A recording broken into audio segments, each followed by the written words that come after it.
El suyo es un método de liberación moral y mental de la infancia. A las pequeñas alas que se abren, esta mujer infunde la valentía y la responsabilidad de intentar el vuelo. Si eres madre, padre o docente, es probable que hayas oído hablar del método Montessori, la crianza respetuosa o el concepto del continuo. Pero, ¿qué tienen que ver estas propuestas tan de avanzada con lo que es la educación indígena y su milenaria sabiduría? ¿Cuáles son sus verdaderos aportes en una época tan convulsa como esta, cuando la palabra paz nos resuena tanto y el impacto de las pantallas en la infancia nos preocupa cada vez más?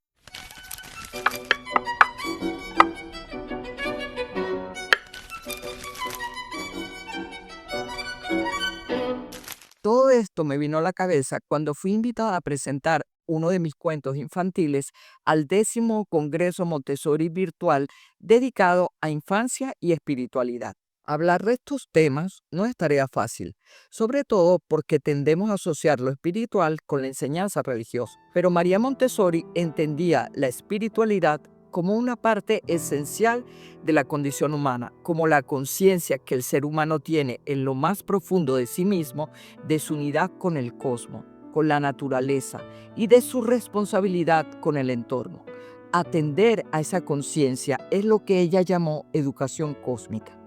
Confieso que encontrarme con este concepto de educación cósmica en el marco de lo que conocemos como método Montessori me sorprendió. Cuando empecé mis estudios, era impensable para una mujer dedicarse a la medicina.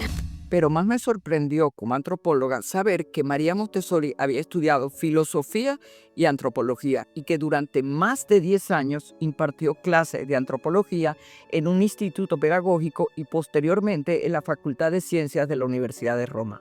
Una época particularmente difícil para ella porque no se le permitía estar con su pequeño hijo, algo de lo que hablaré más adelante. Fruto de la experiencia de esos años de Montessori como profesora de antropología, publicó en 1910 Antropología Pedagógica, una extensa obra donde expone los fundamentos antropológicos de su método. Pero Antropología Pedagógica no es un libro cualquiera, no es de esos de cortar y pegar citas bibliográficas y hacer declaraciones intelectualosas sobre la cita.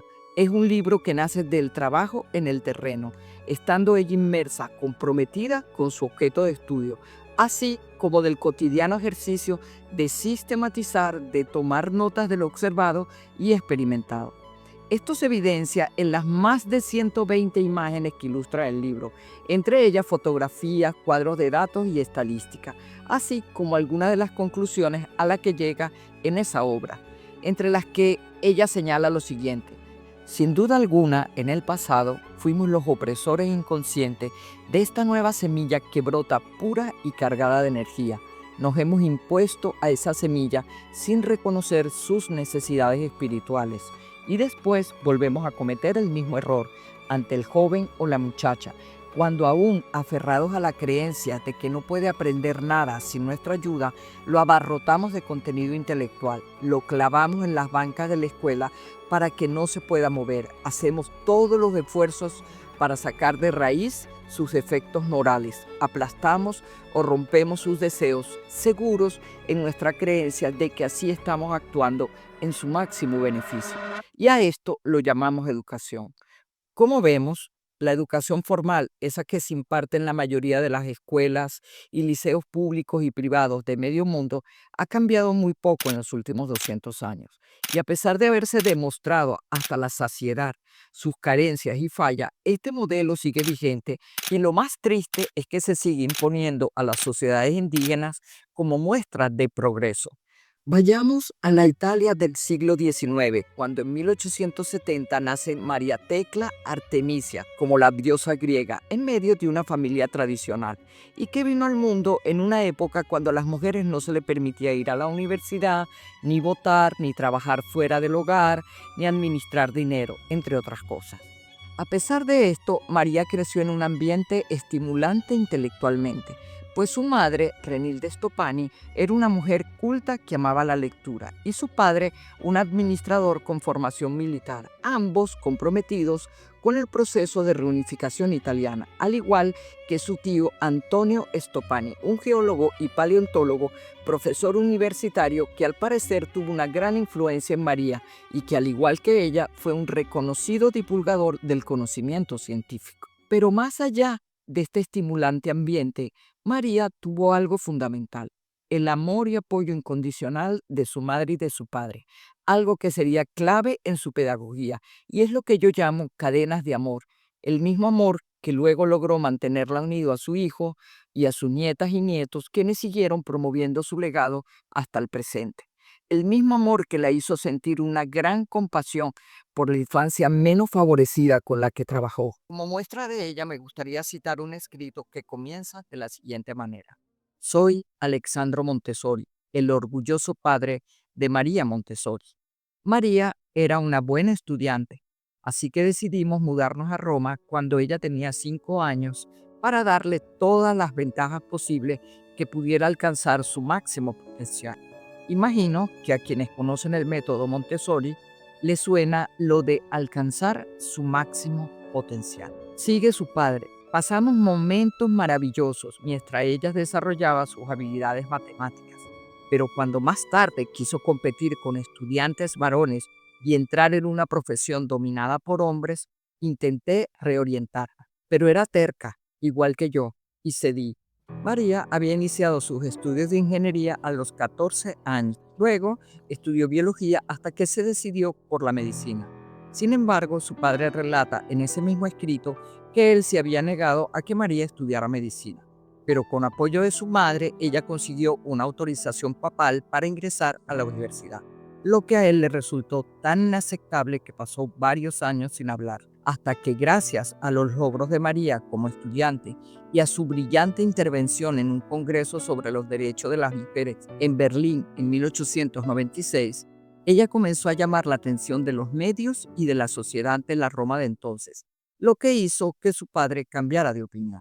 Recomiendo la lectura de este hermoso documento, cuyo enlace dejo en la descripción. Como estudiante de medicina, María Montessori se interesó en la psiquiatría. Sus estudios nos muestran lo cruel que puede llegar a ser la sociedad con las personas, los niños y las niñas menos favorecidos intelectualmente, aún en tiempos de paz.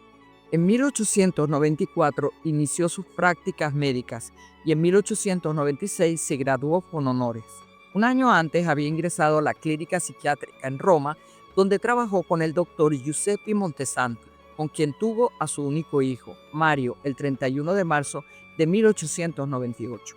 Aunque María y Montesano acordaron no casarse para que ella pudiera seguir por su carrera, la situación se complicó cuando él se casó con otra mujer y reconoció a Mario legalmente, impidiendo que María tuviera contacto con su hijo por varios años. Durante ese periodo, Montessori se volcó al estudio de la antropología y la filosofía, continuó con sus investigaciones e inició su trabajo como pedagoga. A partir de allí y a lo largo de toda su carrera, María puso todo lo que aprendió en medicina, antropología y filosofía a favor de la pedagogía, sin dejar nunca de observar, reflexionar, innovar y crear.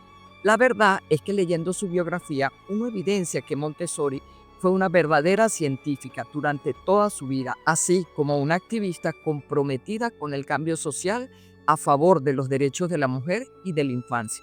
También fue una abanderada de la paz y una feminista que hacía un llamado a las mujeres para que se interesaran en la ciencia y el saber, y otro a la sociedad para que apoyara y reconociera la importancia económica y social de la maternidad y el trabajo femenino, llamados que aún esperan respuesta.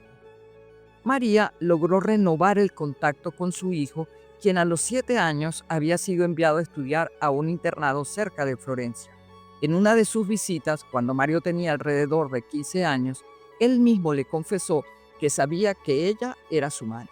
Poco después, Mario abandonó el internado y dejó los estudios, y un par de años más tarde, en 1915, acompañó a María en su segundo viaje a los Estados Unidos, donde ella pudo demostrar que su método educativo funcionaba en ambientes multiculturales. Este viaje marcó el inicio de una estrecha relación de colaboración profesional entre madre e hijo. A partir de ese momento, Mario dejó de usar el apellido de su padre y adoptó el Montessori de su madre, quien lo presentaba públicamente como su sobrino. Aunque pueda resultar difícil de aceptar y haya quienes critiquen su decisión, lo cierto es que en esa época confesar ser madre soltera había significado el fin de su carrera profesional, entre otros problemas. Pero la guerra y el fascismo convirtieron a María y a su hijo en una familia de inmigrantes. Mario permaneció un par de años en Estados Unidos, donde se casó con una norteamericana, con quien tuvo 4 hijos, 2 niñas y 2 niños. Luego se fueron a vivir a Barcelona, España, de donde tuvieron que salir a causa de la guerra. De allí a Inglaterra y seguidamente a los Países Bajos, donde luego se establecieron. También les tocó vivir en la India casi 7 años, prácticamente como prisioneros de guerra, pues no les permitieron regresar a Europa hasta el final de la Segunda Guerra Mundial. En esta época, en la India, donde formaron a miles de docentes o guías, como ella las llamaba, María Montessori profundizó en el estudio de las distintas etapas del desarrollo humano, desde el nacimiento hasta los 12 años, experiencia que la llevó a sostener que la educación debe iniciarse desde el mismo momento del nacimiento y la llevó a perfeccionar y extender su método hasta la adolescencia.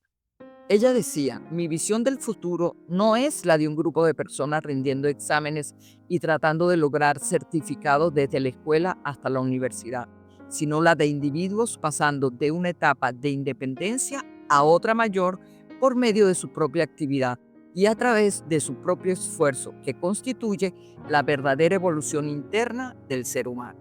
Pero volviendo atrás, uno puede preguntarse, ¿qué hizo que a inicios del siglo XX un método pedagógico adquiriera tal notoriedad y recibiera tanto apoyo internacional? Lo primero fue el cambio en la disciplina y el comportamiento de niñas y niños que se educaban siguiendo sus preceptos. Y en segundo lugar, que aprendieran a contar, leer y a escribir prácticamente por sí solo antes de los 6 años. Además, la relativa facilidad y sin coerción alguna con la que adquirían una serie de habilidades manuales e intelectuales, como resolver operaciones matemáticas simples y mejorar su expresión oral, era algo impensable para esa época.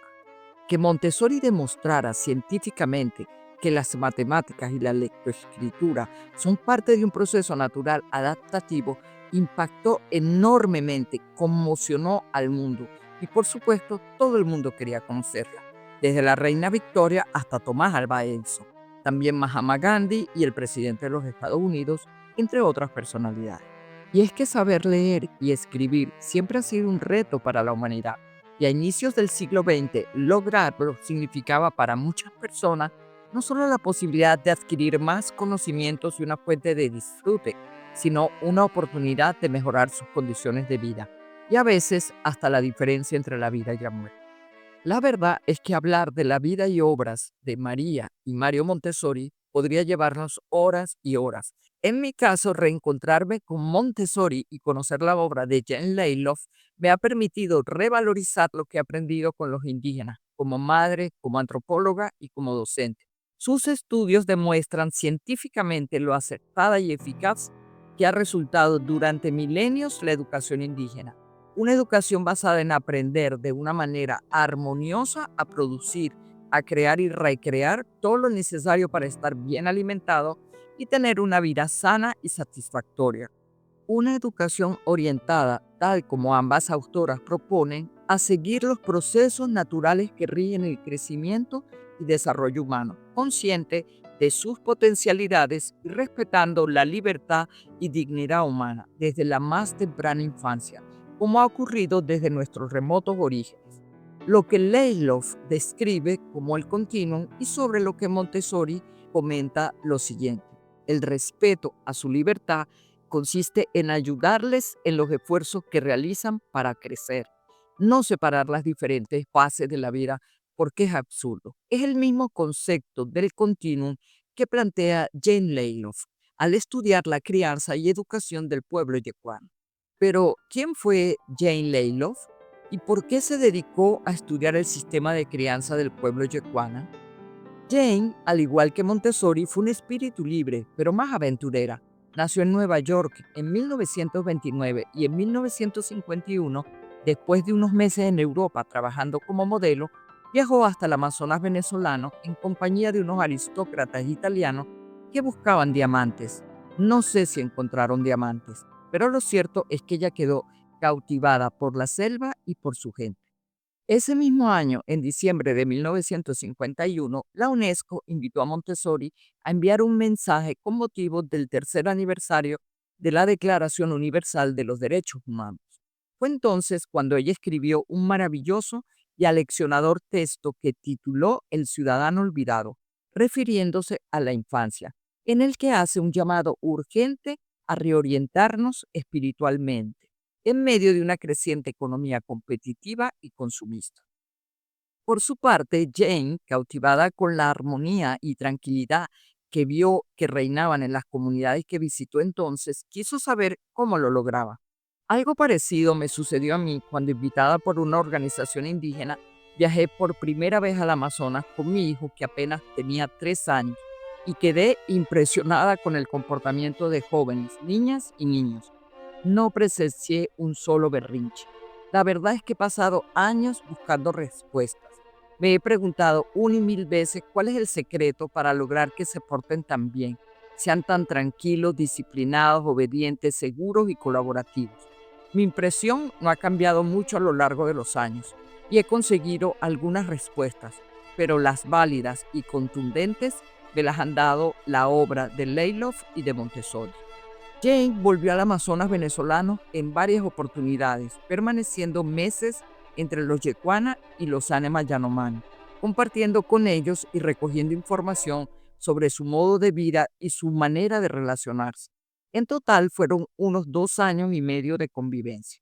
De estas experiencias y tras largas reflexiones surgió su obra El concepto del continuum, en busca del bienestar perdido, publicada por primera vez en 1975, convirtiéndose en un bestseller que generó un impacto mediático increíble y que sirvió como una de las bases de lo que hoy conocemos como crianza respetuosa. Un libro que desafió la crianza occidental tradicional y mostró cómo el contacto físico, la libertad y la confianza en niñas y niños generaban personas adultas más seguras y felices.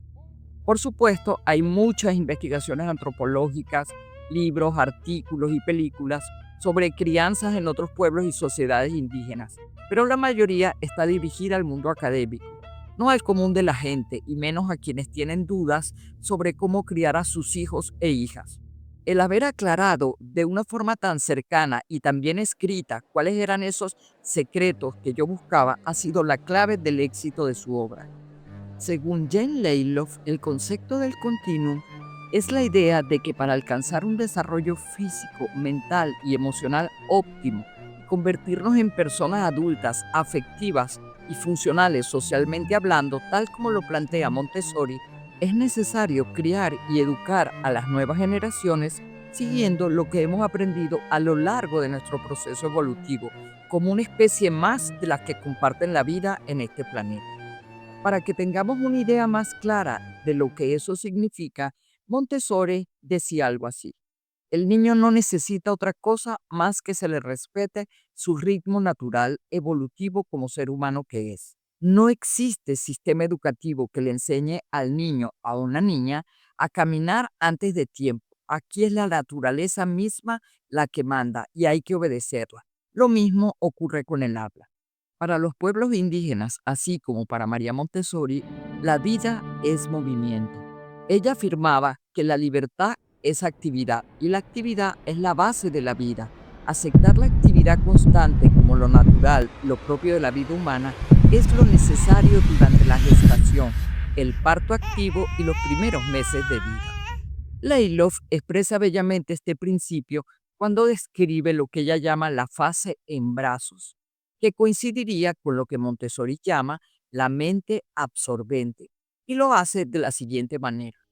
¿Cómo llegué a ver en la fase de ir en brazos aquella etapa crucial para el desarrollo de un niño o de una niña? Primero vi a la gente feliz y relajada en la selva, cargando constantemente a sus bebés, sin dejarlos solos nunca. Poco a poco fui capaz de captar una conexión entre este hecho tan sencillo y la calidad de sus vidas. Cómo y por qué el estar en contacto constante, piel con su madre como cuidadora activa, es esencial para una criatura recién nacida, ya que esto constituye los cimientos para experiencias posteriores, no solo en el exterior, sino en el interior mismo de su psique. Una criatura en brazos está programada para absorber como una esponja, tal como diría Montessori, lo que es la vida, a través del movimiento y las vivencias de la persona que la carga. Las aportaciones de estas brillantes mujeres al momento de convalidar lo que es la educación como un proceso natural, tal como la viven y la practican los pueblos indígenas, no se queda aquí.